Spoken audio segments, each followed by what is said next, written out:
تو منع کرنے پر فوری مان گئے۔ اچھا چلو گولی مار دیتے ہیں۔ کیسا عجیب قصہ گھڑا ہے، کوئی خدا کا خوف نہیں، کوئی احساس ندامت نہیں۔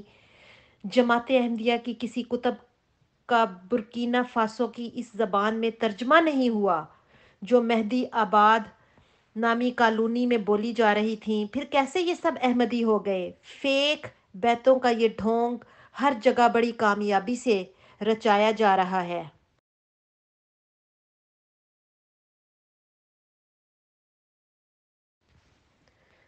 ہر ایک احمدی یہ سوچ سمجھ لے کہ جماعت احمدیہ کسی بھی احمدی کی جان، مال، عزت، آبرو کی کوئی ضمانت نہیں دیتی۔ یہ لجنہ کی عزتیں لوٹنا اعزاز سمجھتی ہیں۔ مرزا لقمان، نصیر شاہ، محمود شاہ، نواب عام، ڈاکٹر مبشر جیسے کئی درندے اس جماعت میں عام ہیں جو شریف النفس ہیں۔ ان سے یہ جماعت مال ہتھیار رہی ہے۔ ہر احمدی اپنی جان، مال، عزت، آبرو کی حفاظت کرنا چاہتا ہے تو اس جماعت سے فوری کنارہ کرے، ورنہ آپ کا انجام بھی برکینا فاسو جیسے خود ساختہ احمدیوں جیسا ہی ہوگا۔ آپ کا اور آپ کی نسلوں کا اللہ ہی حافظ ہے۔ ماریا احمد۔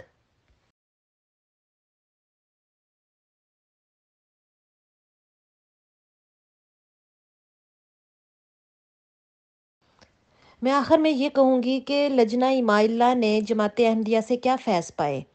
اس کی ایک لسٹ ہے۔ لجنہ نے اپنی اولادیں گنوائیں، انہوں نے خودکشیاں کیں، گھروں سے بھاگیں، ان کے حقوق لوٹے گئے، عزتیں لوٹی گئیں، جان و مال لوٹا گیا، ان کے جو شوہر ان سے چھینے گئے اور ان کو وقف کے نام پر افریقہ میں بھیجا گیا۔ ان کی جو تمام تر حالات سے ایک عورت گزری، تکلیف دہ حالات میں رکھا گیا۔ ان کی جب وہ اگر دیکھا جائے کہ ولیج میں جو چک سکندر یا ان کی جائیدادوں کو، ان کے بزنس کو جب آگ لگتی ہے تو عورتیں ہی جو ہیں وہ آگے بڑھ کر مطلب کہ ان سارے ماحول کو فیس کرتی ہیں اور پھر وہاں پر آتی ہیں، بیرکوں میں آتی ہیں اپنی لوٹی پوٹی زندگی لے کر۔ لجنہ امائلہ کو کہیں پر بھی کوئی وہ جنت یا کسی اس ایسی جماعت میں داخل ہونے سے کچھ بھی فائدہ نہیں ہوا، کہیں پر کوئی فائدہ نہیں ہوا۔ تو اس لیے پلیز پلیز میں لجنہ امائلہ سے کہوں گی کہ یہ اپنا ٹائٹل جو لجنہ امائلہ کا ہے اس کو اتار کر اس کو اپنی آنکھوں سے دیکھیں، اپنے ضمیر میں جھانک کر بات کریں، اپنا دیکھیں کہ آپ لوگ کس صدی کے کس موڑ پر کھڑی ہیں اور آپ کیا کر رہی ہیں، کون سی جماعت کو فالو کر رہی ہیں، کون سے خلیفہ کو فالو کر رہی ہیں جس کا کوئی اسلام سے تعلق نہیں ہے۔ جی میرے خیال میں سبھی نے جو بات کرنی تھی وہ ہو چکی ہے۔ اگر مزید کسی نے کچھ ایڈ کرنا ہے تو وہ ایڈ کر دیں، تو اس کے بعد پھر ہم اس پروگرام کو ختم کرتے ہیں اور اس کے بعد گروپ کو اوپن کر دیتے ہیں تاکہ باقی لوگ بھی اگر کچھ کہنا چاہیں تو وہ کہہ سکیں۔ اور یہ برکینا فاسو میں جو سونا نکلنے والی بات ہے، میرا خیال ہے اس پہ ذرا تھوڑی سی مزید تحقیق کر کے ذرا اس بات کو پوری تفصیل سے بیان کیا جائے کہ یہ ایکچوئل صورتحال کیا ہے اور کس وجہ سے یہ سارے جو مسئلے مسائل ہیں۔ کافی حد تک تو ماریہ احمد نے اس آرٹیکل میں باتیں بیان کر دی ہیں، لیکن ایون دین مطلب اس کے بارے میں ذرا مزید تفصیل سے بیان ہونی چاہیے۔ میں ذوق آگہی کی تمام ایڈمنس کی تہہ دل سے شکر گزار ہوں جنہوں نے اس پروگرام میں اپنا بھرپور حصہ ڈالا، اور میرا خیال ہے کہ اب ہم اس کو ختم کرتے ہیں اور گروپ کو اوپن کر دیتے ہیں۔ تو اللہ تعالیٰ سب کو جزائے خیر دے۔